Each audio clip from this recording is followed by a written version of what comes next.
சிவபுராணம். சிவகணங்களுக்கு தலைவனாகும் கண்ணன்.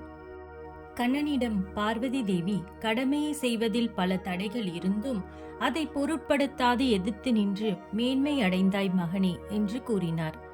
பின் கோபத்தினால் தன்னிடம் இருந்து வெளிப்பட்ட ஆயிரக்கணக்கான கோப சக்திகளை அழைத்து இனி யாவரையும் தண்டிக்க வேண்டாம் என்று கூறி அனைத்து சக்திகளையும் தன்னகத்தே அடக்கிக் கொண்டார். தேவியின் கோப சக்திகள் யாவும் பார்வதி தேவியிடம் ஒடுங்குவதைக் கண்ட தேவர்கள் எங்கள் அனைவரையும் மன்னித்து காக்க வேண்டும் தேவி என்று கூறி கண்ணனுடன் நீங்கள் இருந்து சினமில்லாது கருணை முகத்துடன் காட்சியளிக்கும் தங்களை காணும்போது நாங்கள் அனைவரும் அடைந்த மகிழ்ச்சியானது அளவில்லாதது என்று கூறி பலவாறு போற்றினார்கள். பின் பார்வதி தேவியும் கண்ணனும் எம்பெருமானை காண புறப்பட்டனர். தேவியின் கோபமானது நீங்கி எம்பெருமானுடன் இணையும் கணப்பொழுத்திற்காக தேவர்கள் அனைவரும் சிவபெருமானின் நாமங்களை துதித்துக் கொண்டே தேவியுடன் எம்பெருமான் இருக்கும் இடத்தை நோக்கி சென்றனர். சிவபெருமானை அடைந்த பார்வதி தேவி கண்ணனுடன் எம்பெருமானை வலம் வந்து வணங்கி தாம் செய்த செயலுக்கு என்னை மன்னித்தருள வேண்டும் என்றும் தன்னுடன் வந்த கண்ணனை முன் நிறுத்தி இவரே நம் மைந்தன் என்றும் கூறினார். மேலும் காலத்தினால் நிகழக்கூடாத பல செயல்கள் இங்கு நடைபெற்றாலும் அவை அனைத்தும் மறந்து கண்ணனை தாங்கள் ஏற்றுக்கொள்ள வேண்டும் என்று கூறி பணிவுடன் வேண்டினார்.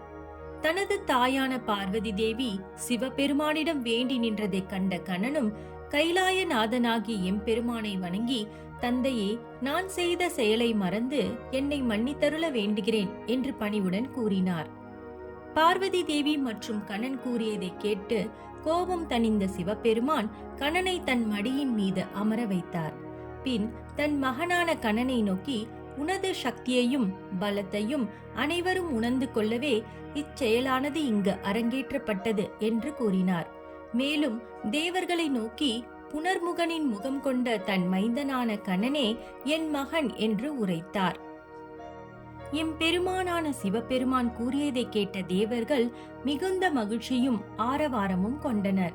அவர்களின் ஆரவாரம் குறைந்தவுடன் எம்பெருமான் அங்கு குழுமியிருந்த அனைவரையும் நோக்கி இக்கணம் முதல் எனது கணங்களுக்கு தலைவன் கண்ணன் என்றும் கணங்களின் தலைவனாக இருப்பதால் இன்று முதல் கண்ணன் கணபதி என்ற திருநாமத்தோடு அழைக்கப்படுவான் என்று கூறினார்.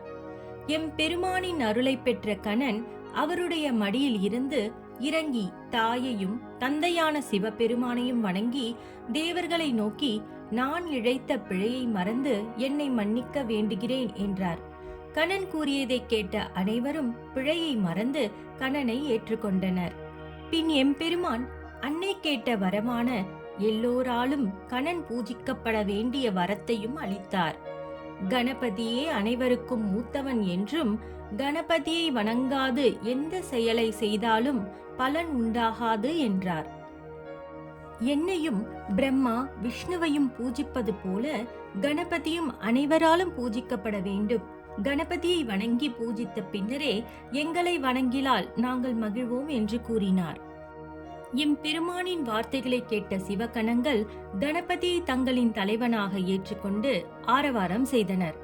பிறகு சிவபெருமானே கணபதியை பூஜித்த பின்பு திருமால், பிரம்மா மற்றும் பார்வதி தேவி என அனைவரும் கணநாதனை பூஜித்தனர். சதுர்த்தி தினங்களில் விரதம் இருந்து கணபதியை பூஜித்து வருபவர்களுக்கு சகல சௌபாக்கியங்கள் கிடைக்கப் பெற்று இன்பமாக வாழ்வார்கள் என சிவபெருமான் அருளினார். அனைத்தும் மகிழ்ச்சியாக நடைபெற்றன. ஆனால் பிரம்மதேவர் அருளிய வரத்தால் இன்னல்கள் தொடங்க ஆரம்பித்தன. திரிபுர அசுரர்கள் தங்களின் பணியை தொடங்கினர். ஆயசபுரி பட்டணத்தால் பூ உலகில் வாழும் உயிர்கள் யாவும் அழிந்தன. மானிடர்களும் முனிவர்களும் எப்போது இந்த பட்டணம் இறங்குமோ என எண்ணி பயந்து வந்தனர். தேவர்களின் பலமே பூலோகத்தில் மானிடர்கள் வளர்க்கும் யாகம் மூலம் கிடைக்கும் அவிர்ப்பாகம் தான். ஆனால் பயத்தின் காரணமாக மானிடர்கள் தாங்கள் செய்ய வேண்டிய கர்மாக்களையும் சரிவர செய்ய இயலாமல் இருந்ததால் தேவர்களுக்கு கிடைக்க வேண்டிய அவிர்ப்பாகம் கிடைக்காமல் போனது.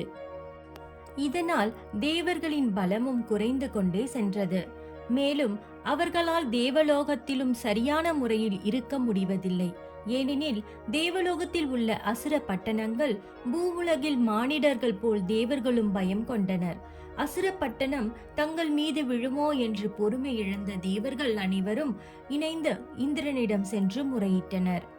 அதாவது தேவர்களின் வேந்தரான இந்திரனே, தாங்கள் எதுவும் செய்யாமல் இவ்விதம் அமைதி காத்தால் தேவர்களின் நிலை என்னவாகும்? காலங்கள் கடக்க கடக்க எங்களின் பலம் என்பது குறைந்து கொண்டே வருகின்றது. இவ்விதம் நிகழ்ந்து கொண்டிருந்தால் நாம் யாவரும் பலமிழந்து அசுரர்கள் அனைவரும் பலம் கொண்டவராக இருப்பார்கள் என கூறினார்கள். இக்கருத்தினை மும்மூர்த்திகளிடம் எடுத்து கூறி தேவர்கள் அனைவரையும் காத்தருள வேண்டும் என்று கூறினார்கள்.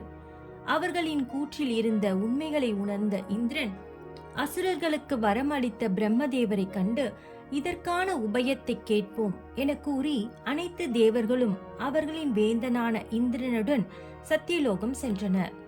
சத்தியலோகத்தில் இருந்த பிரம்மதேவரை கண்டு வணங்கி அவரிடம் தாங்கள் வந்த நோக்கத்தினை எடுத்து கூறி அவரிடம் சரணடைந்தனர்.